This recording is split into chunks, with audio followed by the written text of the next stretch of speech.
그래서 예수님과 예수님의 제자들도 보면요, 하나님의 사명을 감당하기 위해서 모이기 전까지는 각자가 다 직업이 다양했어요. 예수님 제자들, 예수님이 제자들 뽑을 때 레위인이나 제사장이나 저 어디 선지자 그룹에서 제자들만 뽑았으면 얼마나 좋겠습니까? 처음부터 거룩한 사람들. 그런데 오늘 예수님이 제자들 보면요, 직업이 너무너무 다양했어요. 예수님 자신조차 목수의 아들 아니셨습니까? 목수 일을 하셨고, 베드로, 안드레, 야고보, 요한은 어부였습니다. 물론 안드레는 어부면서 그 세례 요한의 제자로 살기도 했지만요, 이 네 명은 기본적으로 어부로 살았어요. 빌립은요, 세례 요한의 제자였습니다. 그래서 빌립과 안드레는 서로 그 세례 요한의 제자였어요. 제자, 그 직업이에요. 학생도 직업입니다. 뭐 직업 돈 버는 건 아니지만 일이 있다는 거예요. 일. 근데 바돌로메는 오늘 성경에 나와 있지 않지만 그는 그 속에 간사함이 없다고 예수님 칭찬하셨는데, 바돌로메는 성경을 연구하는 사람이었어요. 성서학자. 뭐 어떻게 오늘날로 보면 신학교 교수님 정도 되는 분이죠. 도마는 전승에 의하면 집 짓는 사람, 건축가였습니다. 그러니까 마태는 세리였습니다. 이처럼 그리고 또 가나나인 시몬과 가룟 유다는 열심당원이었어요. 정치인, 열심당원, 나라 뒤집는 거, 혁명. 이 열심당원들이 뭐 하는 사람이냐? 나라 뒤집는 사람. 나라 뒤집어가지고 전복하고 바꿔가지고 자신들이 꿈꾸는 세상. 오늘날에도 이런 정당 있죠. 나라 뒤집는다, 혁명 꿈꾸는다. 그런 사람들이었어요. 예수님 보시기에 결국 이 혁명당원이었던 가룟 유다 예수님 팔잖아요. 예수님을 팔아서 나라 뒤집으려고. 그런 사람이 있었어요. 혁명당원, 정치인이, 그러니까 정치하는 사람도 그 직업이잖아요. 그 직업 정치인. 예수님은 다양한 계층의 사람들을 만나셨고 그 가운데서 제자들을 뽑으셨습니다. 우리가 볼 때는 마음에 드는 사람만 뽑은 게 아니라 마음에 들지 않는 사람들도 예수님 제자로 뽑아주신 거예요. 그 중에는 예수님 팔자도 있었고 부인할 자도 있었고 예수님이 십자가 사건을 감당할 때 다 버리고 도망갈 사람들. 그 12명 모두가 다 도망가요. 그런데도 발 씻어주시잖아요. 이런 다양한 계층의 사람들을 품으셔서 그들의 아픔과 고통을 아신 것뿐만 아니라 그 시대에 그 여러 계층의 사람들을 제자로 만드셔서 다양한 사람들에게 주의 복음을 전하게 하신 것이죠. 그래서 복음서에 보면요, 예수님이 그 당시 사람들이 이해하기 쉬운 언어로 그 예화를 많이 사용하셨어요. 예수님이 비유를 사용하신 이유는 뭐냐면 하나님의 말씀이 어려우니까, 설명하기 어려워요.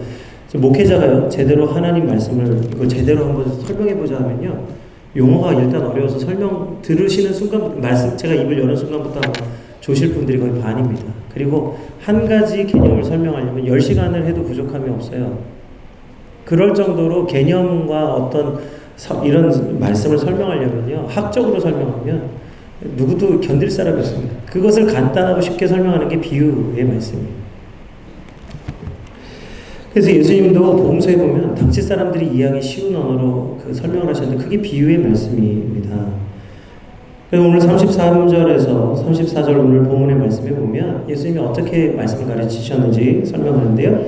예수께서 이러한 많은 비유로 그들이 알아들을 수 있는 대로 말씀을 가르치시되 비유가 아니면 말씀하지 아니하시고 다만 혼자 계실 때에는 그 제자들에게 모든 것을 해석하시니. 하나님의 말씀을 해석해 주셨어요. 근데 이 해석은요, 누구에게만 해줬냐? 예수님의 제자들에게만 해주셨어요. 사람들에게는 비유로 말씀하시고 제자들에게는 해석해 주셨습니다. 왜 그럴까요? 이 비유라고 하는 것은 어떤 이미지, 상징을 통해서 하는 것이기 때문에 그것을 듣는 사람들은 각자 자기가 알고 있는 대로 받아들이게 돼 있어요. 코끼리 하면 코끼리 코가 길고 다리가 굵고 몸통이 크고, 그렇죠? 귀가 늘어져 있잖아요. 근데 각자가 생각하는 대로 코끼리를 생각합니다. 우리는 이제 코끼리 전체를 아니까. 근데 이제 보이지 않는 사람이 코끼리를 이해할 때 만져서 이해하는 그 장님이 코끼리 만지기라는 얘기가 있잖아요. 각자 만진 대로 코끼리 이해하는 거거든요. 그래서 코끼리가 굵다, 코끼리 꼬리를 만지면 코끼리는 뱀같이 생겼다. 코끼리는 다리를 만진 사람은 기둥 같은 생물이다. 코끼리 코를 만지는 사람은 코끼리 코가 이상하던데, 그래서 그렇게 이제 각자가 이해하는 대로 생각할 수밖에 없는 거예요. 비유라는 건 그런 겁니다. 그러나 오늘 이 비유를 통해서 어떻게 해서든지 어려운 하나님의 말씀을 알기 쉽게 이해하게 하기 위해서 예수님 비유를 말씀하셨는데 제자들에게만큼은 비유가 아니라 해석해 주셨어요. 오늘 예수님과 제자들 같이 교회도요. 교육자, 담임교육자와 부교육자들을 사이는 예수님과 제자같이 담임교육자 부족하지만 담임교육자가 배우고 깨달은 하나님의 뜻을 설명하는데 교육자들에게는 비유로 설명하지 않아요. 비유로 설명했다가는 각자 자기 좋은 대로 하게 돼 있어요. 그래서 물론 우리 성도님들이 그렇다는 게 아니라 교육자들에게는 보다 구체적으로 해석, 설명을 해야 되는 거예요. 근데 재밌는 게 뭐냐면 이 말씀을 해석하잖아요. 그러면 오늘 예수님과 제자들과의 관계와 똑같습니다. 어떤 사람은 그것을 받아들이고 어떤 사람은 거부하고 어떤 사람은 더러 이해하지 못하는. 왜요? 해석이라고 하는 것은요. 방향성이 있어요. 비유는 모든 사람들이 느낄 수 있도록 되어 있다면 해석은 하나의 방향. 지금 좀 어려워지니까 벌써 주무시기 시작하시네. 보세요. 비유로 할 때는 안 졸린데 이 설명이 들어가면 졸린다니까. 이 해석이 그런 거예요. 갑자기 눈을 번쩍 뜨시면서 나한테 하는 얘기인가 싶으셔가지고. 근데 해석이라고 하면 방향성이 있어요. 한 방향을 띄게 됩니다. 뭐 여기로 가도 좋고 저기로 가도 좋고 이런 게 아니에요. 딱 방향이 있어요. 그 방향을 향해서 달려가게 됩니다. 그래서 억지로 풀면 망하는 것입니다. 그래서 하나님의 말씀을 올바르게 해석할 수 있어야 됩니다. 이 해석이라는 하 것은 어떤 설명을 풀이해 주는 게 아니라 하나님의 본 뜻을 깨달아서 하는 얘기예요. 그런데 더러 제자들은 예수님이 아무리 말씀하셔도 듣기는 들어도 깨닫지 못하더라. 예수님 계속 꾸짖으시잖아요. 그런 관계가 예수님과 제자의 관계였습니다. 예수님의 말씀에 보면 유독 그래서 자꾸 얘기가 이제 스킵되고 넘어가는 게 많은데 그래서 궁금한 게 있으면 찾아오셔야 돼요. 오늘 설교 말씀 듣고 뭔가 궁금한 게 있거나 이해가 안 되면 오셔서 물어보셔야 되는데 그냥 휙 넘어가. 모르는 게 쌓이면 결국 아는 게 아니에요. 모를 때는 물어봐야 됩니다. 그래서 항상 예수님께는 뜻을 물어보는 사람들이 있었죠. 그들이 그 뜻을 물어볼 때는 항상 결과는 뭐였냐면 근심하며 돌아갔더라. 생각하는 대답이 안 나오고 항상 의외의 결과. 이거 괜히 혹 데려왔다 혹 붙이고 가는. 근심하며 돌아갔더라. 근데 그게 중요한 게 아니에요. 그 사람들은 근심하며 돌아갔지만 결과적으로 하나님의 큰 쓰임을 받는 사람들이 된 줄로 믿습니다. 니고데모는 그 밤에 근심하며 돌아갔지만 결국 예수님의 십자가 사건에서 예수님의 장례를 준비한 주인공이 됩니다. 근심이 아니고 참으로 하나님의 뜻을 모를 때 물어보면 그것을 알게 된 자는 반드시 하나님의 뜻을 이루게 되는 줄 믿습니다. 예수님 말씀해 보면요. 유독 열매에 대한 비유가 많은데 그 이유는 뭐냐면 이 당시 로마 시대에 이 사람들이 그 문화 속에서 그들이 알 수 있게 그 문화에 관련된 것들을 가지고 비유해 주신 거예요.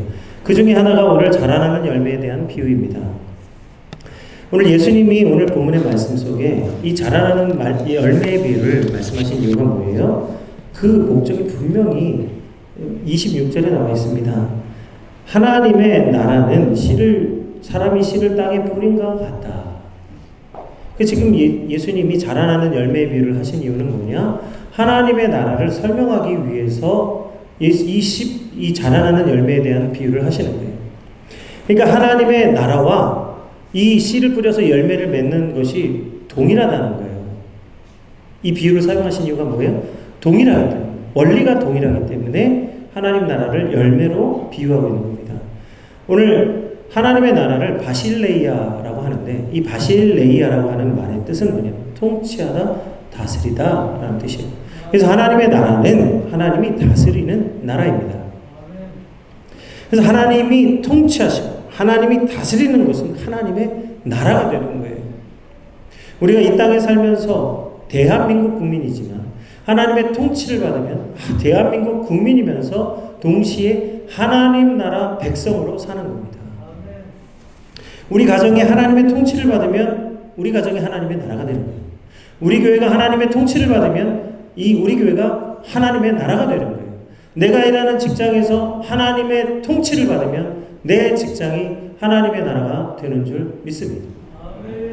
내가 고용인 고용주의 관계로 회사에 일하는 게 아니라 하나님의 말씀에 통치를 받는 사람으로서 일하기 때문에 내 직장이 하나님의 나라. 다시 말하면 얼마든지 더 좋은 곳이 생기면 옮겨지는 이해타산의 장소가 아니라 하나님의 말씀이 역사로 나타나는 역사의 현장이 된다는 거예요.